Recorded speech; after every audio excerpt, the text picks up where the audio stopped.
I finally said enough. I have 9 SecOps engineers. We had, a total of 11 dashboards that we had to support.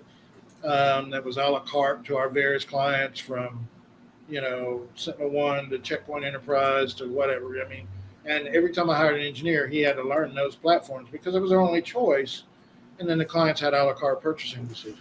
And I decided at that point, security was too complex, it was too expensive. And how in the world could somebody develop an incident response plan that spread across 10 different platforms? And how are you able to keep up with them, and how are you able to manage them? And so, so it's our job as the provider to be able to say, okay, first of all, to say enough's enough. But we started last year, we said, look, there's too many dashboards. There's too many, there's too many platforms. There's too many steps involved in incident response plan. There's just too much. And, so we then started looking, okay, can we consolidate in any fashion? And so it's not up to the client to do that. It's up to us, the provider of said platforms, to do that, right? And we spent about 6 months and, found a very, very powerful platform out of the EU that has a couple million endpoints and is, FedRAMP, SOC 3, ISO, everything, and was quite powerful in the EU. Just didn't want to sell in the US, and so we tested their plan. And the question is why? One dashboard, one SOC, one agent, all 11 security modules, everything you need to protect your client.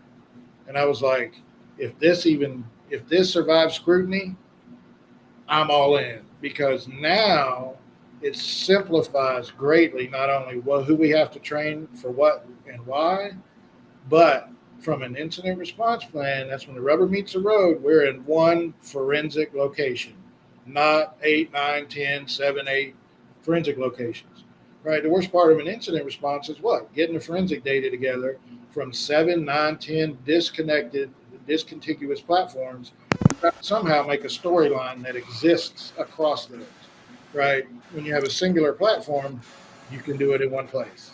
And that saves an incredible amount of time. Time equals problem resolution, during a critical incident. Right. And so, we spent 6 months testing this platform, beating it to death. We have ransomware virtual machines from CISA that we beat it with, and just threw everything but the kitchen sink at it. And then we provided our feedback to them. But by and large, Heimdal did an incredible job. But, we had to put a whole nother layer of visibility in there for the MSSP, who could, see from a threat hunting level across all the clients in one pane of glass. Nobody offers that, period, end of story, anywhere else. And so that's our job to do that. We don't get paid to do that. We don't charge that as a line item. We can't bill people for that. But what does that all go back to? Why do we even do that in the first place? Because, and I know this, right? I've had multiple conversations with Matthew. If I'm back to Matthew, and he would say, "What are you doing, Jason?" And I'm like, "Look, watch me juggle, because I have all the, where did the compromise start?" And that's the other problem with the MSP, who's self-managed from a cyber perspective, right?